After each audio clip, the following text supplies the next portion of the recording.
Assalamualaikum warahmatullahi wabarakatuh. Selamat siang, salam sejahtera untuk kita semua. Yang saya hormati Ibu Imelda Mulyana Putri selaku guru bahasa Indonesia. Izin memperkenalkan diri. Nama saya Andrian Samulana, kelas 10 TKJ 1 absen 5. Di sini saya akan membuat video untuk menjelaskan tentang materi teks hikayat.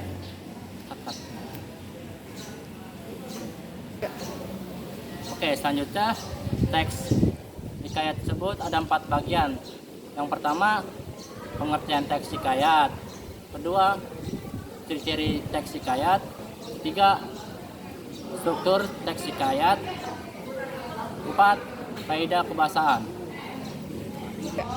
Oke, yang pertama tuh teks hikayat adalah karya sastra lama terbentuk prosa yang berisi cerita, kisah, dongeng, atau sejarah.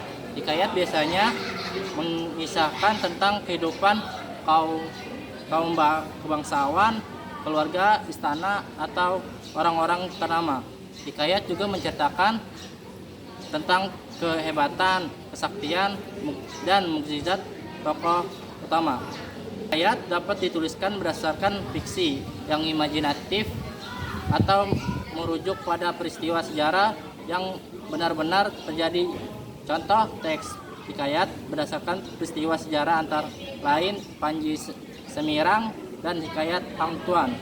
Hikayat biasanya dibaca untuk berlipurara, membangkitkan semangat juang, atau sekedar untuk meramaikan pesta. Oke, yang kedua, ciri-ciri teks hikayat adalah menggunakan bahasa Melayu. 2, berlatar belakang istana atau kerajaan. 3, bersifat prologis, artinya ceritanya tidak masuk akal atau bersifat khayalan. 4, anonim, artinya pengarang hikayat tidak jelas. 5, menggunakan kata arkais, yaitu kata-kata yang jarang digunakan seperti syahdan dan sabermula. 6, bersifat komunal, yakni menjadi milik masyarakat.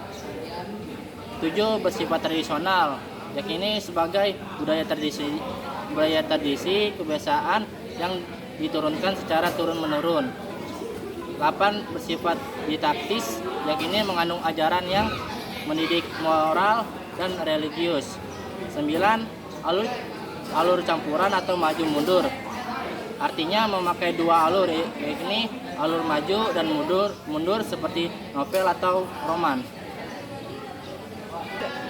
Oke, selanjutnya struktur teks hikayat.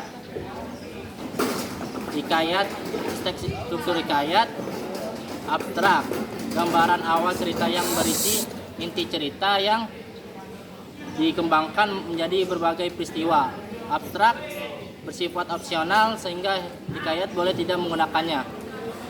Orientasi, bagian berisi keterangan waktu, tempat, suasana dalam cerita. Komplikasi, bagian yang urutan kejadian sesuai sebab dan akibat serta munculnya sebagai konflik. 4, evaluasi, bagian yang berisi penyelesaian masalah. 5, resolusi, bagian yang berisi solusi penyelesaian konflik. 6, bagian terakhir kodah, yang berisi kesimpulan dari suatu hikayat serta pesan moral yang ingin disampaikan penulis. Yang terakhir yaitu kaidah kebahasaan. Kaidah kebahasaan dalam teks hikayat adalah menggunakan kata-kata arkais, yaitu kata-kata yang sudah jarang digunakan atau bahkan asing di Indonesia. Contohnya beroleh, titah, buluh, mahligai, inang, bupeti, dan bejana. Menggunakan banyak konjungsi atau kata penghubung pada kalimatnya.